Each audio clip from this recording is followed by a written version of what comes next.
Bonjour tout le monde, ici Annie de la chaîne Une lectrice compulsive. Je sais, ça fait un moment que je n'ai pas fait de vidéo. J'ai été très occupée à préparer le live sur les nouveautés littéraires, beaucoup de choses avec mon travail. Et je vous invite aussi à aller voir mon Wattpad parce que je poursuis mon roman. Je suis rendue déjà au 4e chapitre. Et je prévois peut-être faire le 5 et 6 pendant le mois d'octobre. Et justement, qui dit mois d'octobre dit Halloween. Et mon thème d'aujourd'hui, ben, je vais vous présenter des suggestions, deux suggestions littéraires, deux livres que je prévois lire ce mois-ci en lien aussi avec l'Halloween horreur. Et 3 suggestions de séries à regarder si jamais vous n'avez pas de projet pour le week-end de l'Halloween. Bien, ça pourrait être des suggestions. Moi, en tout cas, ça va me rappeler de très bons souvenirs. Ma première, c'est le manga Black Butler, qui a maintenant peut-être rendu une quarantaine de tomes. Moi, j'ai lu seulement le premier, mais j'ai vu toutes les saisons et même le film, parce que c'est vraiment une série que j'adore. C'est un petit peu horreur, donc comme je disais, c'est parfait à lire pour le mois d'octobre. Je vais vous faire un petit résumé. Sébastien est majordome au service de Ciel Phantomhive, héritier d'une grande famille de la noblesse anglaise. En matière d'érudition, d'éducation, d'art culinaire, rien à redire, il est parfait. Mais ne vous fiez pas à sa distinction. Si vous vous en prenez à son jeune maître, vous découvrirez sa vraie nature. Ciel aurait-il signé un pacte avec le diable? Moi, perso, je trouve... Ben, Ciel, il est quand même cute aussi pour un personnage. C'est quand même... il a quand même 10 ans, mais il est quand même très mature pour son âge. Et, ben, Sébastien, moi, je le trouve très beau. Et disons qu'il garde un grand secret, mais je vous invite à regarder la série, l'anime ou lire le manga pour vous en savoir un petit peu plus. Pour ceux qui aiment beaucoup qu'il y a des histoires qui se passent justement à l'époque victorienne, c'est parfait. Disons que non, ça sera pas comme dans le temps d'abbé, c'est beaucoup plus le côté sophistiqué dedans, mais il y a vraiment un petit côté horreur. Je vous laisse découvrir pourquoi. Ma deuxième suggestion, c'est une ben vous l'avez vu ma photo de présentation. C'est un auteur québécois. Il s'agit de Maxime Poulain qui écrit 4 tomes, et le premier, je vous montre le premier qui est Tourmenté. Le livre, je crois que c'est quand même bien de commencer avec celui-là, malgré qu'on voit qu'il a été écrit quand même à 2 époques différentes de sa vie, parce que je dirais la première partie s'adresse beaucoup à un public plus jeunesse, mais j'ai très bien aimé ça, puis les 2 derniers tomes, je les achetais toujours en pré-vente pour les lire le week-end de l'Halloween. Je vais vous faire un petit résumé. Je vais vous lire la 4e de couverture, vous allez comprendre pourquoi. Taylor Wilson est hantée. Depuis son enfance, elle aperçoit le spectre d'une jeune fille, mais elle est convaincue que ce n'est qu'une hallucination. Elle n'en parle à personne à l'orphelinat, déjà qu'elle s'est toujours sentie différente des autres filles. Le jour où elle apprend qu'elle quitte cet endroit lugubre, un phénomène troublant se produit. Le fantôme d'Émilie laisse l'empreinte de sa main sur son avant-bras, telle une brûlure. À partir de ce moment, l'esprit ne la quitte plus. La découverte d'un monde sinistre et surnaturel bouleversera sa vie alors que les mystères entourant ses origines lui seront révélés. Les pires cauchemars peuvent devenir réalité. Bon, c'est sûr que ça a l'air un peu horreur, ça l'est, mais ça peut être une très belle série aussi pour les adolescentes. Adolescents, parce que justement, Taylor est victime d'intimidation. Moi, j'ai vraiment aimé voir son évolution. Il y a 4 tomes. Je vous conseille de commencer par le tome 1 parce que les 4 personnages principaux sont vraiment décrits dans celui-là. Puis ça va aussi vous donner une idée si vous voulez poursuivre la série ou pas. C'est toujours une bonne idée de commencer avec le premier tome. Maintenant, les 2 romans que je prévois, les 2 livres que je prévois lire au mois d'octobre, il y en a un que j'avais acheté à l'Otakuton. J'avais déjà fait un petit story sur Instagram. Il s'agit de Wandering Wish, qui a été publié par la maison d'édition Kurokawa. Il y a 3 tomes de publiés en ce moment. J'ai le tome 1, 3 et le 2, ben, il s'en vient bientôt. Je l'ai commandé hier. J'ai très hâte pour avoir les 3 tomes en ma possession. Je vais probablement les lire les 3 au courant du mois d'octobre. Et je trouvais déjà la couverture magnifique. Puis moi, j'aime beaucoup tout ce qui est en lien avec la sorcellerie. D'ailleurs, Maxime va sortir un livre sur le cercle, qui peut être un petit peu... On ne sait pas si ça a un lien avec le film. Je sais qu'il adore ce film-là, donc reste à voir. Je vais sûrement me le procurer bientôt. Si jamais ça vous intéresse, vous pouvez regarder sa page Facebook. Il va sûrement l'annoncer lors de la pré-vente qui risque d'arriver très bientôt. Pour en revenir à The Wandering Witch, il y a un 4e tome qui s'en vient aussi, mais il n'est pas encore publié en français.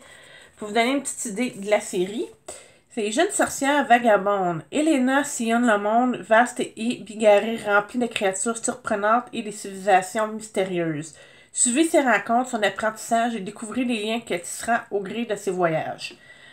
Une suite d'histoires courtes, légères et comiques ou sombres et tragiques, mais toujours pleine de poésie et de magie. Donc, si vous êtes fan de sorcières, ça vaut une bonne idée.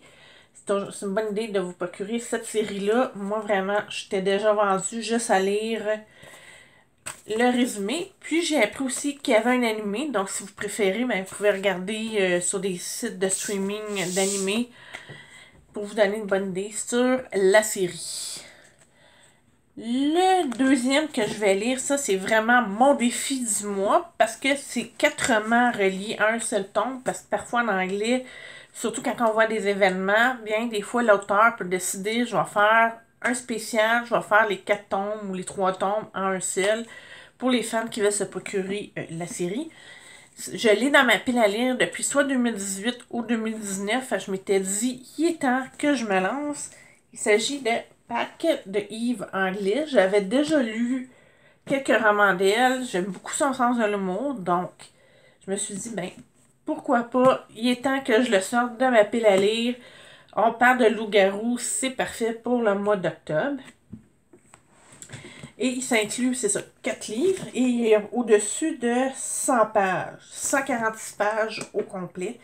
Donc, ça va être vraiment mon défi. Est-ce que je vais lire d'un seul trait ou je vais lire un livre, prendre une pause, lire autre chose, puis revenir? Je ne le sais pas encore. Ça va dépendre de la complexité, surtout qu'il est en anglais. Donc, ça va me demander un petit défi supplémentaire. Mais je pense qu'il est vraiment temps que je m'y lance. Puis si vous voulez avoir une petite idée, in a werewolf society, women were required by Pakla to make one more than one mate. OK. Donc, ça va être... ce qui veut dire que les femelles, les femmes doivent avoir plus qu'un conjoint. Ça va être déjà intéressant. Not everyone wants to share and things get even more complicated when an evil force decides to destroy them. Bon. Donc, c'est sûr, comme je disais, c'est pas toujours, comme je disais, c'est pas tout le monde qui aime partager, donc ça peut, et bien sûr, il va y avoir aussi toujours les forces du mal qui vont s'en mêler, donc ça a l'air d'être assez intéressant. Et celui-là, c'est 4 livres en un seul, donc ça va être un bon défi pour moi. Et maintenant, ben, si vous préférez la télé, parce que oui, bien là, j'ai décidé aussi de ne pas juste parler simplement de livres, mais ajouter aussi ma deuxième passion qui sont les séries télé.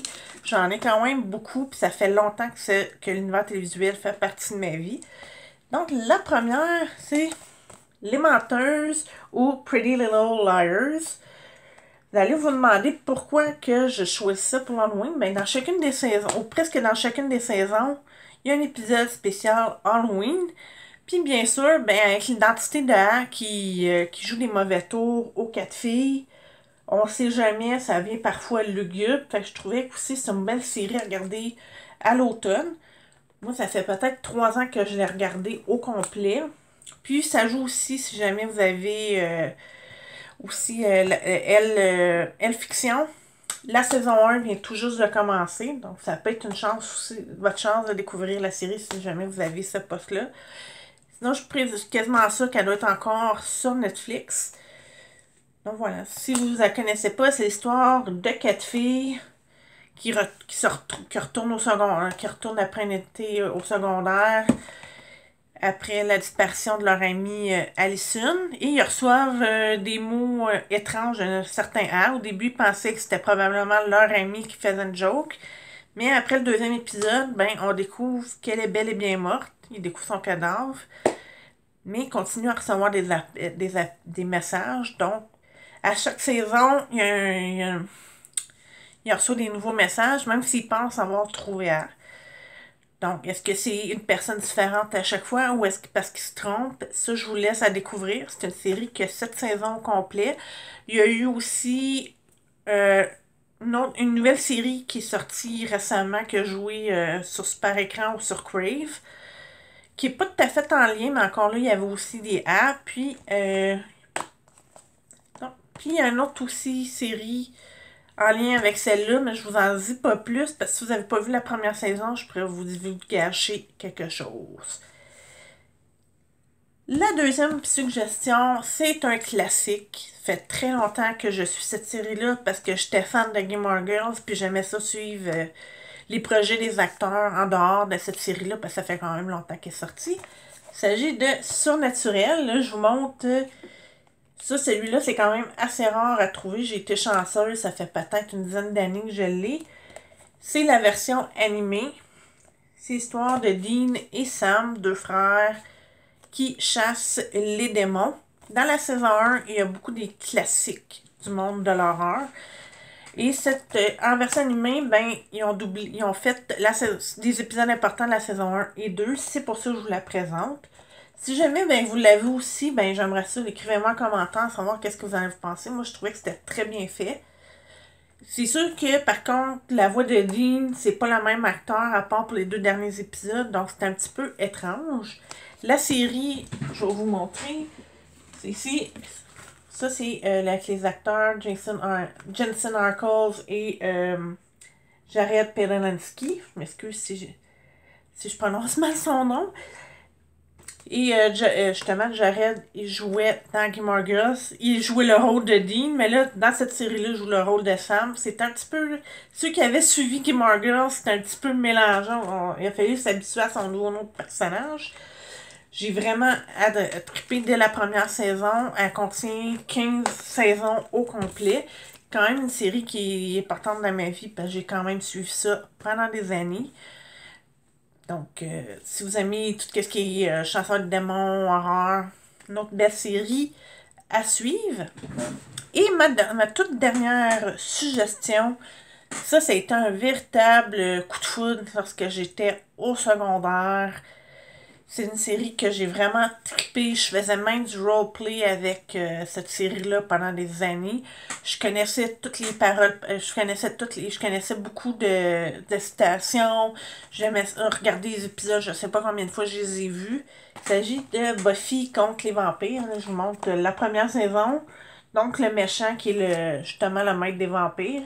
Qui est un autre sujet qui est avec la magie vampire, c'est pas mal les deux choses qui m'intriguent le plus pendant l'Halloween.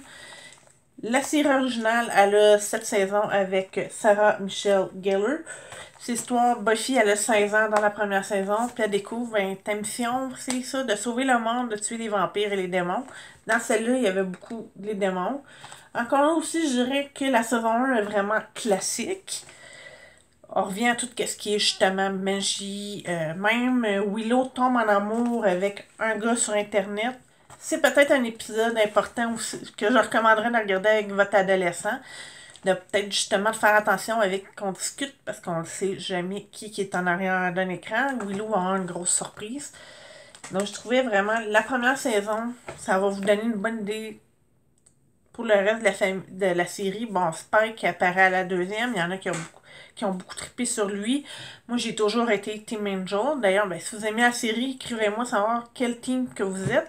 Je serais intriguée. Puis, si jamais vous avez vu aussi, la série s'est poursuivie en bande dessinée. Moi, j'ai arrêté après la 7e saison parce que je trouvais que ça avait fait un tour complet.